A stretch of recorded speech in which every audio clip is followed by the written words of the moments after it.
Hello and welcome to this special bonus episode of The Dairy Edge.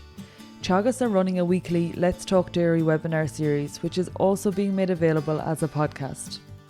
On this week's webinar, James Dunne joins Stuart Childs to explore the decision around the best time to end the breeding season and considers the economics of spring calving herds milking on through the winter.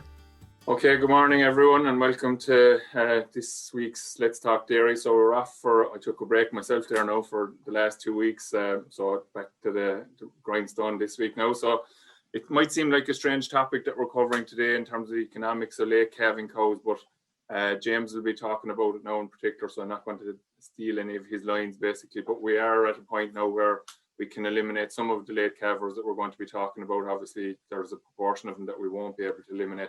But I suppose just going through the idea behind it, I suppose, like, again, James is going to show it, there's still quite a lot of cows in spite of our progress in 6-week calving rate with the last number of years moving up into the 60s only, really, to be honest. Now, while we have farms that are doing the 80s, high 80s and the 90s, on average across the country, we're still only calving 60 to 63-4% in 6 weeks in terms of the spring calving block. So that means that there's quite a number of cows still calving quite late relative to the grass growing season, which we're trying to take advantage of. And James is just going to, I suppose, give a little bit of background first, I suppose, in relation to the actual late calving cows, timing of insemination versus or serve versus when they're going to calve at this stage now, and then go through an example in terms of how changing that can be a positive for our farm. And in particular, I would say from a labour point of view, that those late calving cows, especially in herds of cows now, as I said to you before, that are in the range of 100 cows on average across the country. Those couple of cows that they might be only a few cows in every farm, but those couple of cows that are calving that in May and June can actually impact on breeding performance in terms of submission rates for the actual herds that have done their job and gone back in calf at the right stage. And it just makes it quite tiresome for people as well when they're trying to breed cows. Maybe watch a couple of cows that are still to calve and obviously look after the calf when it's born as well. So I'll hand over to you, James, to go through your slides, and as we said, I'll hop in and out with a few questions as we're going along, and I'd encourage people to put in questions as well there on the Q&A as we go along too. So thanks, James. Perfect, thanks Stuart, and thanks for inviting me on. I suppose, I want to say at the outset, my colleague George Ramsbottom has put a lot of the economics together, and I suppose I've built on it a little bit with a farm scenario at the end. So we want to thank George for his input, I suppose, and make that clear from the start. As you said, Stuart, I want to have a quick chat around decisions around ending the breeding season, and this will have happened on some farms at this stage and may not have happened on others. So we'll have a quick chat on that. We'll spend a good bit of time looking at the economics around milking through the winter. So milking these late calving cows on, what's the economics around that? And also in terms of the margins of finishing these late calving cows on farm, we'll have a look at the economics around that. We then have, Stuart, a real life farm scenario. So I suppose a farmer I worked with there a number of weeks ago, and some of the key considerations, I suppose, that he took into consideration around the timing of ending the breeding season, and I suppose how he wanted to try and tighten up a somewhat lax calving pattern to benefit both him and the farm. So I suppose, James, as well, the other side before you go on is like, this isn't maybe, well, there's two scenarios here that you're going to go through. There's the nuclear scenario where you just stop it and start from scratch nearly, or hit the reset button. But there's also what you're going to look at here is actually trying to manage your way through this process over the next maybe 2 to 3 years to get to a scenario where you're back to where you want to be in terms of calving pattern, really, like, as well. Absolutely, sure. And some people will decide, as you said, to maybe try and reset and start afresh, whereas some people maybe over a 2 or 3 year period will look to tighten up calving patterns and work their way through it that way. And I suppose even from the economics point of view, Stuart, I'll be going through a number of assumptions, and those assumptions can change somewhat, but they won't differ in terms of the economics that greatly. when we're looking at the milking through economics and the finishing of late calving cows. So we'll have a chat about those assumptions as we go, in terms of what we're actually using for the economics that I'm going to present. So look at just a quick summary in terms of our national calving stats. We've about 1.4 million calvings from January to June over a rolling 3-year period. Of that, 65,000 cows calved in January, 521,000 cows calved in February, 483,000 cows calved in March.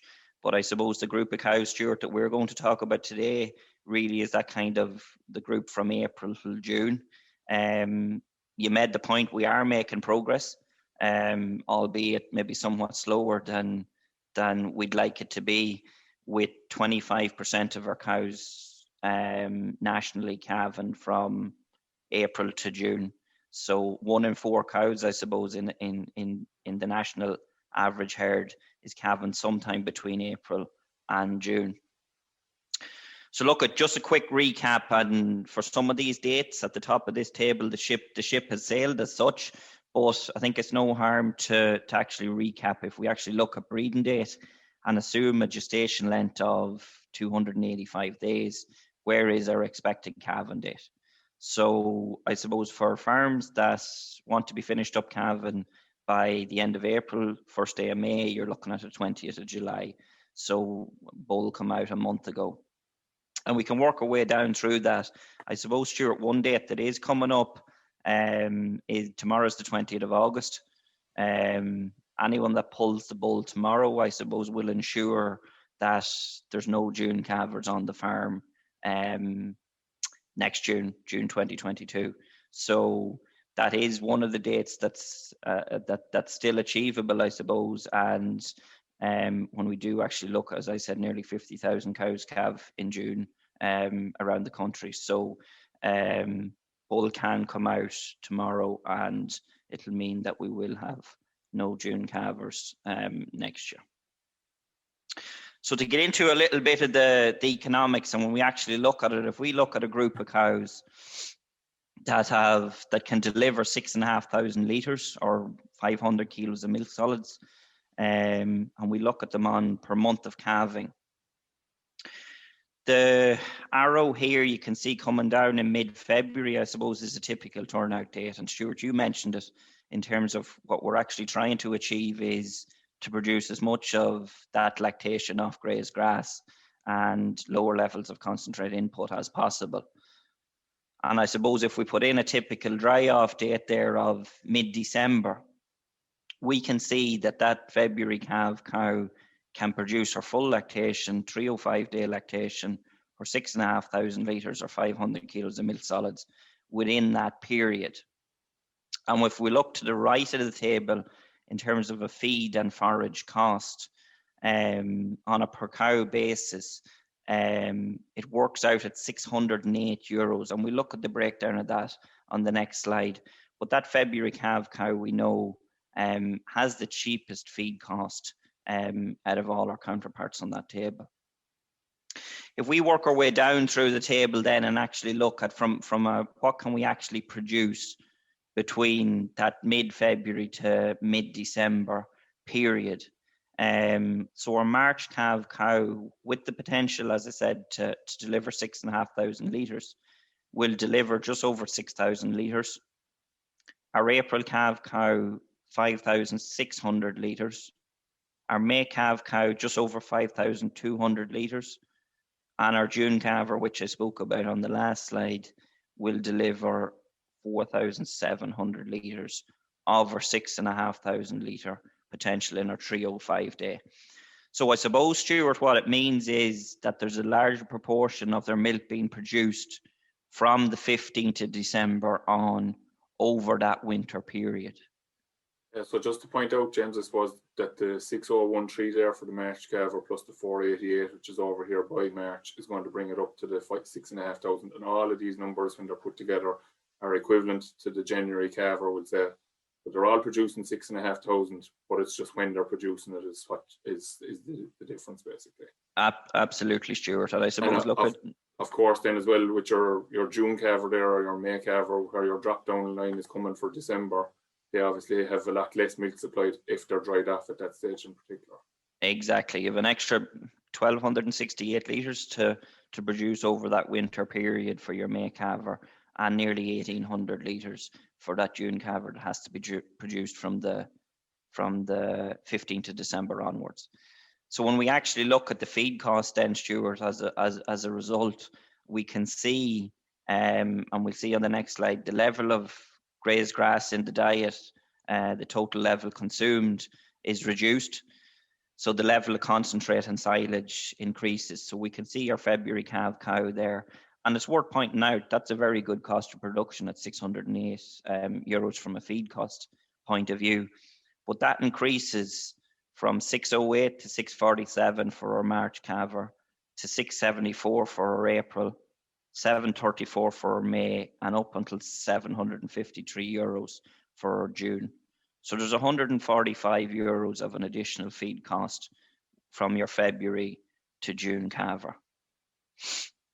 Doesn't sound huge, James, but when you take that there's 25% of the national herd calving in that later period, when you add up your April, May, and June calvers exactly, and put 25% of your herd in there, and calculate that out. Don't forget, Stuart, that's feed and forage only, I suppose. There's no additional labour, overhead costs in terms of running the parlour and so on and so forth.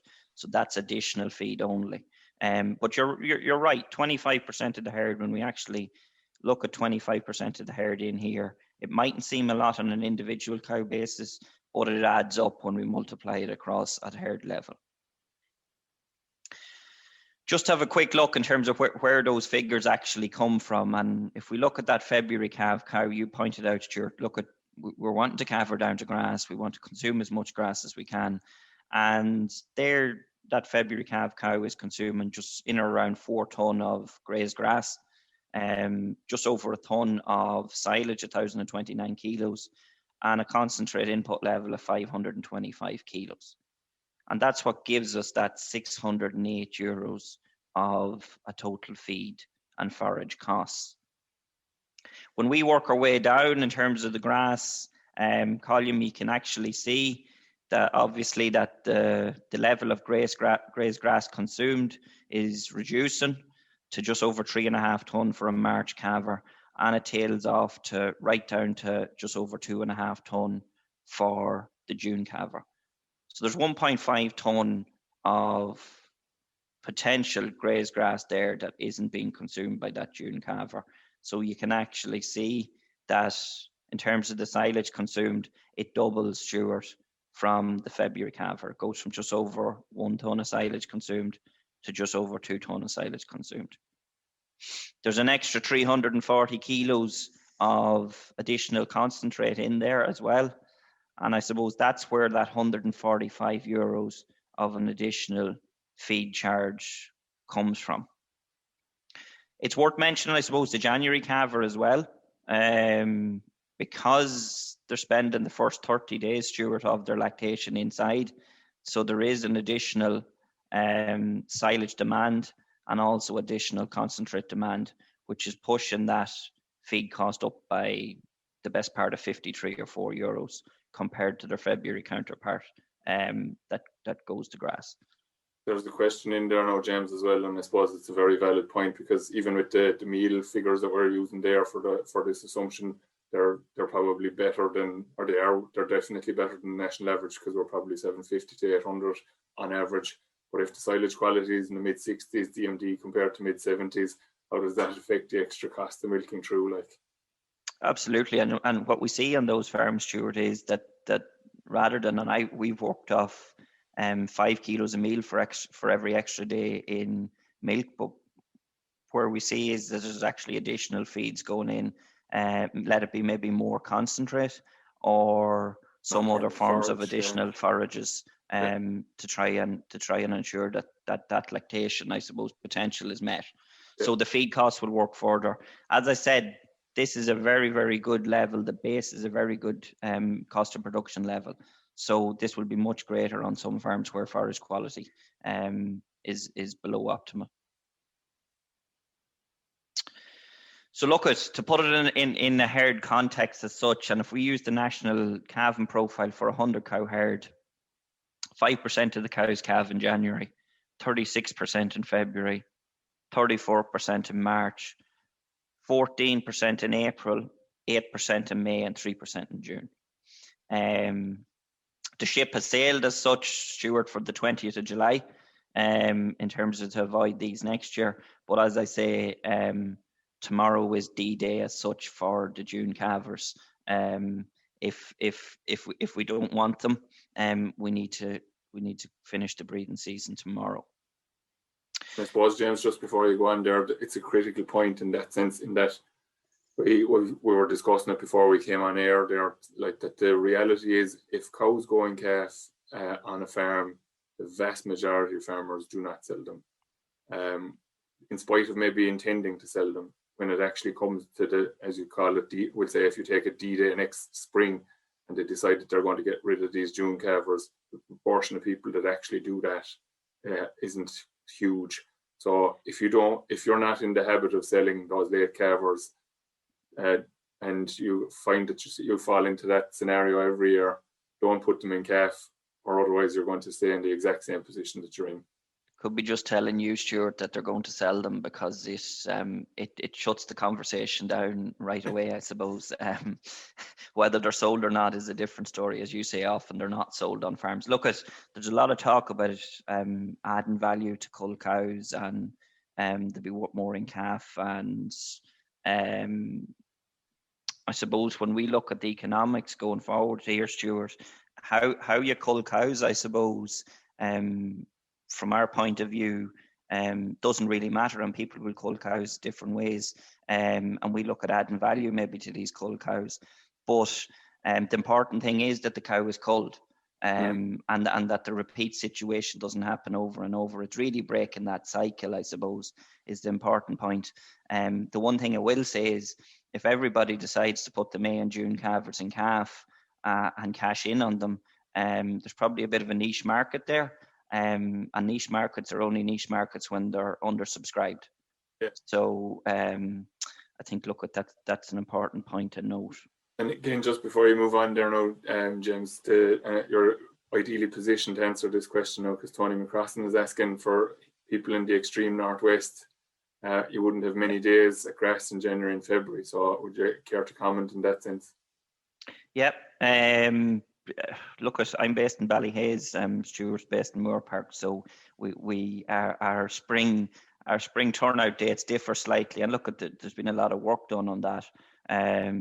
Really, I suppose that's where calving start date, Stuart, will dictate, I suppose, when we look at turnout date. And there's a lot of trial work done in Ballyhaise, and probably the start date is 2 to 3 weeks, 2 weeks probably later than our counterparts in the south. But I suppose even on the heavy soils farms, and we've a great example, or a couple of great examples in the northern half of the country, they can actually maybe get lots of grazing done in February, sometimes, Stuart, and March could be the tough month. So I think a lot of these farms, they're still working off the same principles, but there's probably days, Stuart, where they're not going to get to grass, and they just have to put in high quality silage. But I don't think it shouldn't change the key principles that we're working around. It just means that we may not be fit to achieve as many grazing days in the spring as our counterparts that have a very dry farm. Yeah, and I suppose, James, this is kind of a good time to mention Emma Louise did a good podcast there with Danny Birmingham only a week or two this week, I think, actually. And Danny's a great guy. He's a fantastic example. Like, he's working on really challenging soil now, and like achieving high days with a very compact calving, and he sees compact calving as being a very important piece of his jigsaw, having come from a scenario kind of like what you're talking about there currently, like. So I think that's well worth people listening into as well. So absolutely.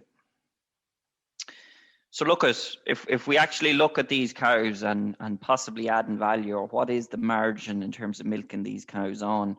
We said we've looked at this national average stats across 100 cows. That March calver is going to be milked on into the middle of January, and dried off. Obviously, each cow is going to be dried off 60 days prior to calving. So Middle of January, they'll be milked on in terms of the March calvers. Middle of February, the April. Middle of March, the May, and middle of April, the June calvers. So when we look at that, we've 34 March calves cows. They're going to produce 488 litres. So as Stuart rightly pointed out, that's the additional milk in terms of that 6,500 litres. And that's bringing those cows up to a 305-day lactation. So that produces just over 16,500 litres. Same calculation across for our April calvers produces just over 12,000 litres. Our May calvers, obviously there's less of them, but they're producing still a long way to go in terms of their lactation. So that's just over 10,000 litres. And our June calvers, 1,788 litres by 3 cows, is just 5,364 litres. So in total, that 100 cow herd will produce, or should produce, 44,392 litres of additional milk. So I suppose the point to make here, Stuart, is there's still a large proportion of annual revenue that is to be produced because that calving pattern, I suppose, isn't where we'd like it to be. Really, this equates to 30 days of milk per cow across that 100 cow herd. So if we want to bring all the cows to a 305-day lactation, we're milking them on in this situation. If we don't and we dry off, Stuart, on the 15th of December, our average days in milk for the herd will be back at 275 days. So as I say, there's a large proportion of milk to be produced because we have such a large number of those later calvers in the herd. Compare that, I suppose, with where we'd like our calving patterns to be, and I suppose where the target is, Stuart, in terms of maybe 70% calving in February, 20% in March, and 10% in April. The difference is 18,500 litres produced versus 44,392 litres. So less than half. And I suppose we know herds with a good calving profile, they've lower production costs, but they also, as we can see there, have much less milk produced after the 15th of December. And I suppose the decision around milking on in this situation, Stuart, if we give the fact that these March calvers, there's 20 of them, but they're only going to be milked on till the 15th of January, and they have to be dried off as we're taking it that they're going to calve down in March again, the mid-March again. There's 10 cows left there in that herd to milk from the 15th of January to whenever calving start date is, we'll say the first days of February. So obviously in a lot of cases, in these situations, that the option of milking on, and as you rightly said to me a number of weeks ago, there has to be a number. There's a time in herds where the number of cows gets that small, where the economics don't add up in terms of starting the parlour morning and evening, you know. So look at same number of cows, lacks calving pattern, I suppose, national average versus where we'd like it to be. There's a massive difference in terms of the milk produced over that period of time. From the very roughly, James, is about 10 grand in the difference in those profiles there at the moment, based on kind of current average milk prices, like. Exactly, and this equates to 12 days in milk. So you're going to get 293 days in milk of an average across that 100 cows with that calving pattern up until the 15th of December. So we're going to actually look at those figures exactly that you mentioned, Stuart. There's two periods really to be analysed. There's the overwinter milking margin, and there's also a fattening margin. And we look at both sets of economics, and we can combine both sets of economics. So if we look at that overwinter milking period, I'm not going to run through each line because the calculation is the same, but we spoke about our 488 litres. There's an extra 31 days in milk there. The milk value is €185. We're taking off our feed, forage and overhead costs, and I just want to maybe bring you to the assumptions in terms of where they're coming from. So our total milk price, Stuart, is 38 cents a litre used in this analysis. 34-cent base and 4-cent bonuses, okay? Meal price of 32 cents a kilo. with 5 kilos fed per head per extra day in milk. A silage price of 15 cent a kilo, dry matter, and there's an additional 3 kilos fed per head per extra day in milk. And what I mean by that is if the cows were dry, they would be consuming a certain amount of silage anyway. So all we're adding in there is the additional silage consumed because that animal is obviously lactating and intakes are going to be greater.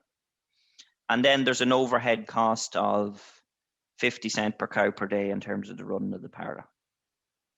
I have to make the point, Stuart, that own labour isn't included there. So when we're looking at these margins, that has to be considered. It's really a margin for own labour.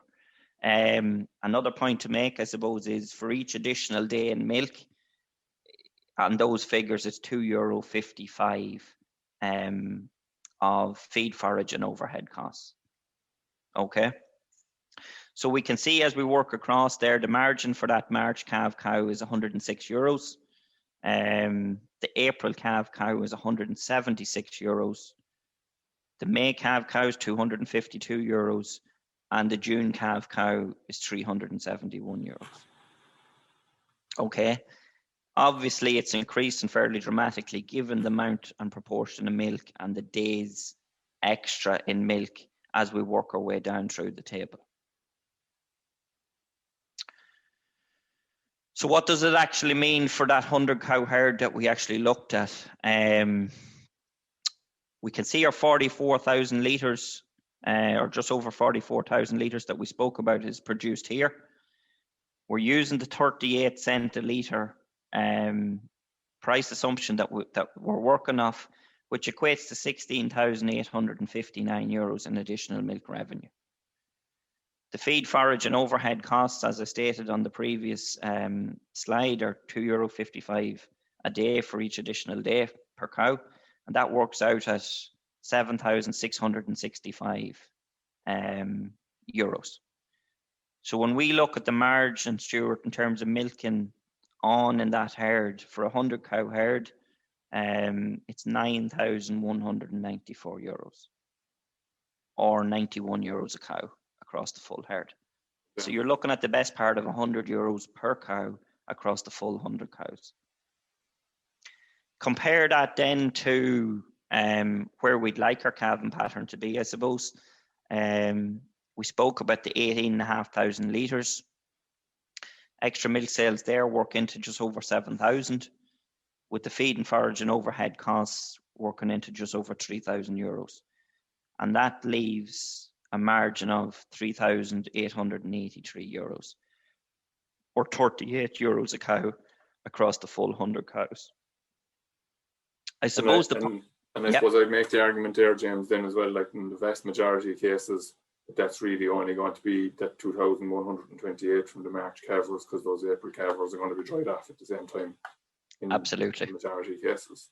So we're looking at about 20% of the revenue compared to the exact same size herd at national calving stats. Yeah. All right. Yeah. We look at the fattening costs, and this happens on some farms, Stuart. It doesn't happen on other farms, and we'll work our way through it in terms of what the actual margins is on it. There's a number of assumptions here which we'll work on. I'll try and explain it before I explain the figures. So I suppose we're looking at a dry period here of 30 days. Intakes assumed there are that kind of 10 kilos dry matter a day. The finishing period is for 60 days at 13 kilos dry matter intake a day. We're working off a carcass weight of 271 kilos and a grade of 03, and that's 43% kill out percentage. The slaughter values that we've used is based off CSO and Irish Farmers Journal data for the months April till July from 2017 to 2020. So the average across that period for each month. So your April price is $3.10 a kilo. Your May price is $3.30. Your June price is $3.22. And your July price is €3.17 a kilo. The margin assumes a live weight at dry off at 570 kilos, which is approximately €15 maintenance sub-index. So something in and around where we're at nationally, Stuart. And the opportunity cost, I suppose, because there is an opportunity cost in terms of selling this cow directly out of the parlour. The opportunity cost to cull that cow live at dry off is assumed at €1 live weight in January, €1.10 in February, and €1.20 in March and April. As I said, those figures come from that period of time as well, so the average over that period. So if we'll take our March as an example. The month they'll be dried off is mid-January. The month they're going to be finished is mid-April. Their value at dry off is that €1 live weight at 570 kilos, which is €570. Finishing cost is €174, and carcass value using those stats will be €840. So the margin over finishing there is €96. If we take the June calver then as an example, they're going to be dried off in April. They're going to be finished in July. The value of dry off is higher because the live weight value is higher at that stage. So it's €684. The finishing cost is €134. And the reason it's lower for May and June is we're assuming that there's grazed grass, Stuart, in the diet, obviously, at that stage, because they're not being finished till June and July. The carcass value is €859. So the margin over finishing for your June calver is €41. So I suppose really the question, Stuart, and the questions for farmers and people on the call and farmers in general really is there's a margin somewhere between 41 and €96. I suppose there's a number of things to be considered. And we had this chat a couple of weeks ago. In terms of forage availability, I suppose, is one. Infrastructure, in terms of what actually infrastructure is available on the farm. Is there enough feed space? Is there enough cubicle space? There's also, in terms of slurry storage, and I suppose a big one, Stuart, probably as you pointed out to me at that point, was nitrates. These animals are remaining on the farm for a further 90 days. So each individual farmer really have to ask themselves the question in terms of where they are in terms of nitrates, and for that margin, I suppose, is it worth their while? The margin is relatively small compared to the milking margin, sure. Okay. And I suppose the big thing then there, James, as well, is if you just go to there. So your dry off month is here, obviously, and your month of finishing is in here. So in this period of time, we are now trying to calve our spring calving herd again, and we have an extra bunch of a small bunch in a lot of cases, in reality, on most farms that have to be housed separately or maybe kind of divided off separately, as you've already said, in relation to the infrastructure, because they're being fed differently. But there's also another job that now needs to be done at that stage of the year as well. And the big thing that I would say in this scenario, and I'm probably stealing your finishing a small bit in one sense, there is money to be made in this, but it's small money in the overall scheme of things compared to the cow buyers that are out there that are maybe could be finishing 100 cows every month. So they can be making they might be making a lesser margin potentially, they might be making a greater margin, but they have more of them, so it's worth their while basically doing it compared to every fella doing his own 10 cows basically, isn't it? Absolutely, and as you say, it's relatively small numbers. You made the point, and I think it's a very valid point in terms of the labour and the fact that there's so much going on farm at this stage. That €41 for your June calf cow, it could end up costing you an awful lot more, Stuart. We're assuming that these don't have an impact on the rest of the herd. And if they do take up that certain amount of time, or possibly putting shed space under pressure or whatever it is, that could be a negative return and not a positive return, you know. Yeah, and the other side of it, James, I suppose for those later dried off cows as well, in reality, when we look at budgets and stuff like that, the chances of them getting much graze grass into the system, unless they're going after an outblock, slim enough. Slim, absolutely.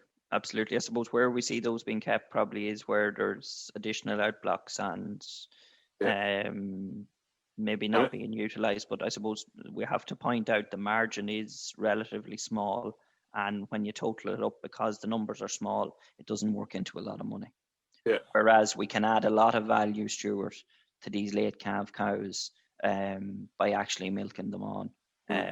If everything is suitable in terms of being fit to do that on farm. Yeah. Okay. Yeah. If we look at actually combining the milking and finishing margin, what can we actually add in terms of total value to this 100 cow herd? So we had said €9,194 for the margin in terms of milk and all, Stuart. But when we actually combine that with, and our assumptions here is that we're culling 10% of the March calvers, 20% of the April calvers. And as you pointed out, in this situation, this man is saying, right, we're taking out the May and June calvers. We're going to reset. So he's culling out those 8 May calvers, 3 June calvers. So he's working out there, I think it's 17 cows being culled. But when we actually look at it, we've over $9,000 from the milking margin. There's just over €1,000 in terms of that fattening margin for those 17 cows, Stuart. Okay, but when we do combine it, there's over $10,000. There's €10,319 of a margin on these cows. This is a point, and I kind of alluded to it earlier on, but I think it's an important point. Really look at, for every farm, the farm margin that justifies milking through the winter, it's going to differ on every individual farm. We can see we went through the 100 cow scenario. Obviously, we have that for the 50 cow scenario. So when we look at that milking on margin plus finishing margin, at national average stats for the 50 cow example, it's €5,160. With a good calving pattern, is €2,500. And obviously, when we go when we double that up in terms of 200 cows, Stuart, there's just over 20,000 available there. And with the poorer calving pattern and with excellent calving pattern, there's $10,000 available. So there does come a point in time where you actually have to say, well, do you know what? It's not worth my while, as you say. If it's the March, April calvers being milked on, they're going to be dried the middle of January. You're not going to milk 10 cows on, and you're definitely not going to milk 5 cows on in the 50 cow scenario. All right. Yeah. Look at some considerations, and we'll touch on them with the farm example. But labour availability, and you touched on it, Stuart. Now, in terms of the impact on, I suppose, the labour. In a lot of cases, I suppose, and jump in, Stuart, because in a lot of cases, that kind of from the 15th of December until the 1st of February or whenever it is, I think I made the point that there's a bit of time for family, but you rightly made the point that there's a bit of time also not to have to get into the pit of the parlour every day, and it's getting ready for that spring period. Yeah, I think James Martina makes the point as well. Like, if while you're milking these cows, maybe is there something that you should be doing to prepare for the spring that you just don't get around to doing, or that gets delayed? We'll say kind of knock-on effects of maybe potentially doing this. Like, and as you said, there's the positive margin that you're going to incur or reap, we'll say, actually get knocked out somewhere along the way as well. But you just don't ever see it. Kind of the no different to me taking the 2 weeks off in the last 2 weeks, that you come back ready for action a bit better, like because of having a break. Yep, Absolutely. And then there's the question, Stuart, I suppose, is it single owner operator units where you're the only person on the farm, or is there actually hired labour available? That doesn't mean, I suppose, that if there's hired labour available, we should just be milking on because we've hired labour. If you don't want to get into the pit of the parlour, there's a good chance that they possibly don't want to get into it for 4 or 5 weeks either. But that does have an impact. I think one thing there too that'll have an impact is possibly milking facility, and I don't think of it mentioned there. Depending on where you are in terms of number of rows of cows throughout the year, and how long it's actually going to take. Sometimes just getting that break from having to milk for that period of time.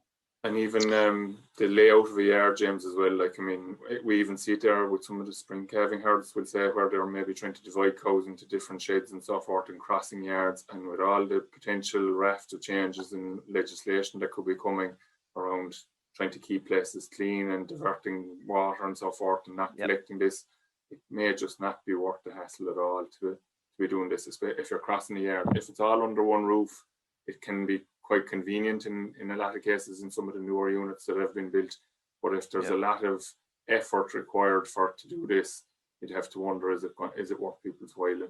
And would it be just better to get it sorted, make sure that they calve on time, breed on time, finish on time, basically dry off and be done for Christmas or shortly after, whatever their usual run is. Absolutely. And you make the point there. Really, it's going to depend on what percentage of cows have you calving in that April to June period. We worked off 25% in that situation. We're going to look at a farm situation where it's actually slightly higher. But it's really breaking that cycle, Stuart. You know what I mean? If these bulls stay in and the cows aren't sold, the cycle continues as such. So if that's where you want to get in terms of having the opportunity, and there'll be a lot of farms, Stuart, where they're, because of the revenue involved, they're actually not in a situation where they can make that decision as such, but work towards being in a position to make that decision, I suppose, is the most important point from today. Are there suitable replacements available to make up the difference if later calvers are culled?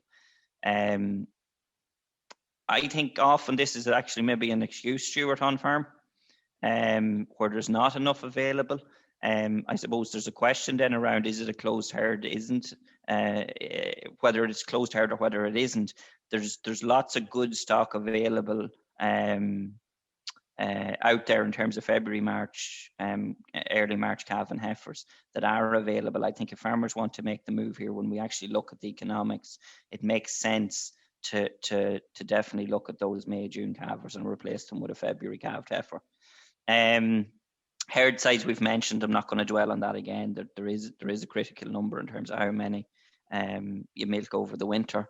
And look, there's lots of other factors. Somatic cell count, and I think that's going to come to the fore, maybe more, Stuart, over the coming years, where that's at, and will cows benefit from a longer dry period. Milk price, when we run these stats a couple of years ago off a lower milk price, obviously that margin was much less. Cull cow value, and if you can get a good price for cull cows at a particular time, you have to do your sums in terms of am I better actually trade those cows? Accommodation, which I mentioned, which is very important. Keeping these extra few cows, if it's going to have a negative impact on the rest of the herd because accommodation is tight, you're right, Stuart, those margins we spoke about could turn into negative margins rather than positive margins. Forage quantity and quality, which I think one of our viewers mentioned, and the need for quality forage if we are going to milk these cows on, are a number of considerations. So look at just maybe for 10 minutes, Stuart, we look at a farm scenario, and if there's any questions there, do feel free to jump in with them. This particular farm I was working with, 41 cows calving in February, 40 in March, 21 in April, 10 in May, and 9 in June. So nearly as many cows calving in June as there was in May, and as many cows calving in May and June as there was in April. So 40 cows, which was 1/3 of the herd calving from April to June. The calving report actually, in terms of calving interval, wasn't actually that bad. We expected maybe a little bit worse, but it's, I suppose, Stuart, that there was cows calving down in May, and they were still calving down in May the following year as such. You know, they weren't gaining time. Yeah. The calving spread was up again 20 weeks there, which is a fair old slog. This was an individual owner operator with very little outside labour. And 6-week calving rate was pretty much bang on where we are nationally, Stuart. So look at current replacement rate. I want to draw your attention to that, 13%. Okay. Very efficient. Very efficient, absolutely. And we'll look at the problems maybe that was causing. Herd EBI, overall herd EBI sitting at €87. Definitely a move to improving that in the young stock. Whether, I suppose, the question, and maybe the viewers might want to come in on that, whether the young stock are of high enough quality, I suppose, to push this man on to where he wants to get to. There'll always be a debate around that, Stuart, you know. Herd performance, 416 kilos of milk solids delivered, which was the average for that co-op, but there'd be a relatively high level of feed going in on this farm. Protein 331, fat at 373, and average milk price is low and in the bottom 20% of the co-op. But as I said, 13% of a replacement rate with the average somatic cell count for the year at 278,000 just isn't going to cut it going forward, Stuart, and causing lots of trouble within the herd.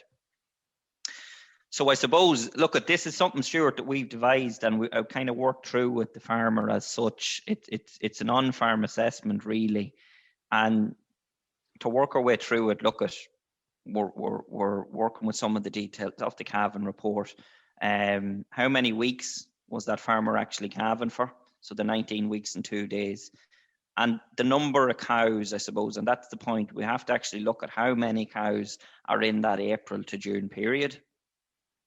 We want to look at the replacement rate and I suppose comment on that on this farm, it's too low. I suppose the point we made is it's far too low for this farm. And really what was happening was there was a number of heifers being sold to generate income, Stuart, which happens on farm.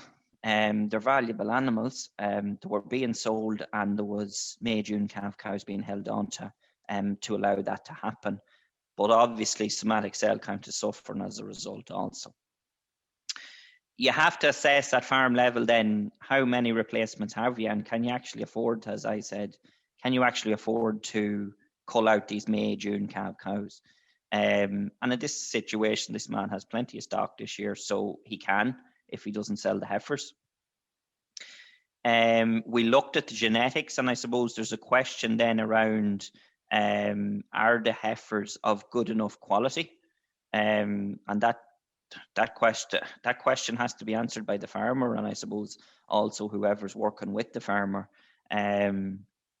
So I suppose the plan this farmer come up with that there was 30 to 35 heifers required. There was 15 of these were stock bull bred. So the farmer decided that he was actually going to sell the stock bull bred heifer, Stuart, and purchase in a number of high EBI heifers to get to that kind of 35 heifers required mark to allow them to cull some of them June, May calvers. I suppose in terms of the milk and on question then, you have to ask yourselves, if all these animals are kept, are the facilities there to accommodate them? And in some cases, they won't be. So irrespective of the margin, if the facilities aren't available, you pointed out, Stuart, they're going to have a negative effect on the herd. So they shouldn't be milked on. Is there slurry storage, I suppose, is another critical assessment. And will there be enough forage? And even James, I suppose, to consider with the slurry storage, are the 10 or 15 cows going to put you under extreme pressure for, in your case, the 1st of February, in our case, the 13th of January, that you're going to be forced to have to spread slurry at maybe in an inopportune time? And would you be just better off to have 10 less cows or 15 less cows over a lot of the winter period to give you that little buffer that you might need in the short term? to make sure that we're not spreading now, which is, look, it's becoming so important from an environmental point of view that we're able to hold our slurry to the point when we can use it more effectively rather than having to go with it. And misuse of slurry probably is one of the biggest issues out there, Stuart. And it totally, as you say, comes down to pressure point. Actually, it has to be spread, and conditions may not be favourable, both ground and weather conditions. So, but it must go out. So really, then we come up with a plan for this particular man. The reason I want to look at this is we look at the economics for this farm. He did. As a result, end the breeding season on 30th of July. But he decided he's going to milk these cows on. He has the accommodation, he has the slurry storage. We like spending money back up here, Stuart. So there's plenty of sheds, plenty of tank space, and there's plenty of silage. So he's going to milk them on. He's going to add value for and sell them kind of March, April. But he did decide he's going to sell them out of the parlour. He's not going to avail of that finishing margin. So really in terms of that, when we actually look at the calculations, and the calculations were done, I suppose, to come up and really to show, I suppose, Stuart, that it's the correct decision, and it's not going to have a negative effect in terms of trying to improve his calving pattern. So simply, I'm not going to go through every line again. It's the same kind of table. We have our March calver, the number of cows, the additional litres, the value of them, the additional feed and forage and overhead costs, and the extra margin. So when we actually look, this particular farm had 80 cows that were going to be milked over, albeit 40 of them were going to be dried off in mid-January, but there's still 40 cows there to be milked on. There's 66,730 extra litres, which equates to just over 25,000, 11,500 of feed costs and overhead costs. There's nearly 14,000 euros, Stuart, available of a margin in terms of milking those cows on. And it's just too great not to do it. And I made the point at the start, when these cows are culled as such, I'm not that concerned about it, Stuart, once they are culled. And this particular man, because he has the accommodation and the feed, he's right to milk it on and add value to his culls. All right. Yep. The finishing margin, if he was to do it, and I suppose these had to be calculated out for him, there's about 1,400 quid there in terms of finishing those additional 4, 8, 13, 22 cows. And for 1,400 quid, he said he wasn't going bothering with that. As I said, he's a one-owner operator. He's 120 cows to calve. He's going to sell them ahead of the parlour in that March-April period. But I suppose this was the slide that maybe got us across the line, Stuart, in terms of the decision-making process. When we actually looked at, really, this man's concern was he going to be down money? And that's the concern probably for most of us when we're dealing with anything or making any decision. So all I've done is I've took the May-June calvers, that table from the start that we looked at. Now, don't forget, he's going to milk the May and June calvers on. Okay, he's decided that. So when we actually look, the February calved heifer is going to do about 80%, possibly up to 82 or 3%. Of what their actual potential is, but we worked off 80%. So that heifer is going to deliver 5,200 litres, okay? He has room to milk his culls on. So by replacing half of the May calvers, he didn't make the full jump in 1 year, Stuart, because he just felt it would be too many culls. So he's going to have no cow calved after the middle of May. But replacing half the May calvers and all the June calvers, this particular farmer is actually going to be up 4,218 litres. It's not an awful lot. It's not going to have a big impact. But the key thing I is think the down, main point is exactly, he's not down milk. Yeah. And I think the important point here and the selling point was he's an opportunity to correct cell count issues. but he's also adding value. He's breaking that cycle and he's adding value to the herd. Has he a more valuable herd if he does this, makes the move, than if he stayed and continued doing what he's doing? Absolutely he has. And as you say, Stuart, the main point is he's not down. He's not actually going to be down milk. Yes, there'll be a small additional cost if someone had to go and purchase the heifers, but in the grand scheme of things, it's usually not a big amount of money. So I think to go on, I'll let you finish up there first. Yeah. So look, I think the most important point is really herds with a spread out calving pattern, they can't afford not to milk through. Okay. But it's putting the steps in place that they have a decision that they can actually make the decision in a couple of years' time. So the important point is that the breeding season can still end and we can still add value to our culls. But by bringing in extra heifers or that February calved heifer, we can, as I said, break that prolonged cycle. And as I showed on the last slide, Stuart, we're not going to be down. We're not going to be down big volumes of milk. We're actually going to be up in this case. Yeah, thanks for that, James. I suppose the reason that we wanted to cover this, that we've been looking at it in the last couple of months, I suppose, is that the people out there challenge us all the time when we talk about culling these cows, and we wanted to put the scenario in place for people to see, like you've done there, work through the financials of it, and I suppose acknowledge that fact that where a calving pattern isn't correct or is off centre, we'll say, that the reality is that you just actually cannot afford to do what we would like people to do in terms of Big Bang Theory. Like, people have other commitments, they have family, they have colleges, they have school fees, etc. All those kind of things coming into play. There's money needed at different times of the year, and people have to generate the money. They can't just take the pain, basically. So I think this is a very good example of how over time we can correct calving patterns and not necessarily be out of pocket doing it.